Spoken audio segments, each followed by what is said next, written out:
kailangan natin siyang ilagay sa katabi or sa kanan ng consonants. Kagaya nito. Hello mga kajuts, napag-aralan na nga natin ang tamang stroke ng pagsulat ng Hangul. Ngayon, magbibigay naman tayo na example ng consonant plus vowel combinations. Ito yung magbubuo na tayo ng words. At simulan natin sa fundamentals na mga consonants. Sabi ko nga sa nakalipas na lesson natin, ang mga word ng Hangul ay laging nagsisimula sa consonants. Ayun. Kaya simulan natin sa ga. Ayan. Ga or G sound. Pag dinagdagan natin ng a na vowel, ang magiging basa dyan ay ga. Ga. Ayan. Tapos, punta naman tayo sa N sound or na. Pag dinagdagan natin ng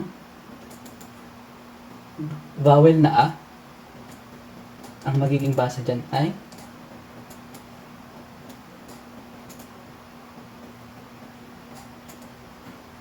na. Next, da or D sound. Hindi na natin nasunod yung tamang suot ng pagsulat. Sabi ko naman sa'yo, hindi na natin masusunod yan kapag nagsusulat tayo. Ayun, mahalaga lang na malaman natin yung tamang stroke. Ayan. Or D sound, pag dinagdagan natin ng vowel na a, ang magiging basa na dyan ay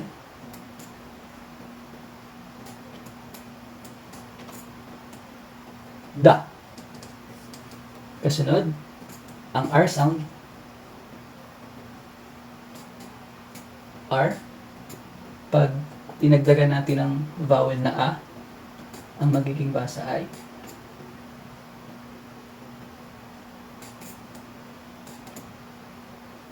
ra.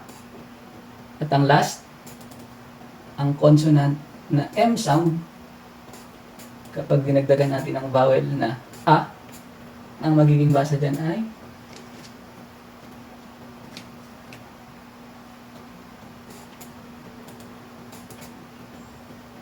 ma. Di ba madali lang siyang sundan? Pag-aaralan naman natin ngayon kung saan ang tamang location or kung saan dapat ilagay ang vowels mo kapag ito ay vertical or patayo at kapag ito ay horizontal or pahiga. Ano nga ba yung mga vowels natin na vertical or patayo? Ito ang a, e, ayan, a at saka e, tsaka yung i. Yun yung mga vowels natin na vertical or patayo. At kapag patayo ang vowels natin, kailangan natin siyang ilagay sa katabi or sa kanan ng consonants. Kagaya nito. Ito yung consonant, tapos dapat yung vertical na vowel ay nandito sa kanan niya. Katulad nito. Example, yung G sound. Ang vowel na a ay ilalagay natin sa kanyang kanan. Kaya ang magiging basa sa kanya is ga. Ito, yung vertical na vowel, ilalagay natin, vertical vowel na e, ilalagay natin sa kanan ng G sound, magiging ge. Ayan. Katulad din ito, na, ne, da, de, ra, re. Ayan. At meron pa tayong M. M sound. M sound. Lalagyan natin ng vertical na vowel na a, magiging ma. M sound. Lagyan natin ng vertical vowel na e, magiging me. Ayan. So, sana malinaw sa inyo kung saan dapat ilagay ang vowel na vertical. Dapat nasa tabi or nasa kanan siya ng consonant. Ngayon, pag-aaralan naman natin ang location ng horizontal vowels. Ang horizontal vowels ay kailangan nakalagay sa baba or sa ilalim ng consonant.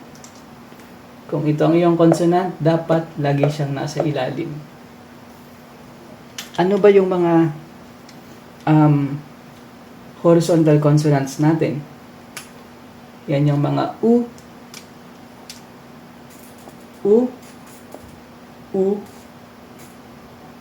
at saka U. Yan yung mga horizontal vowels natin na dapat ilalagay sa ilalim ng consonants.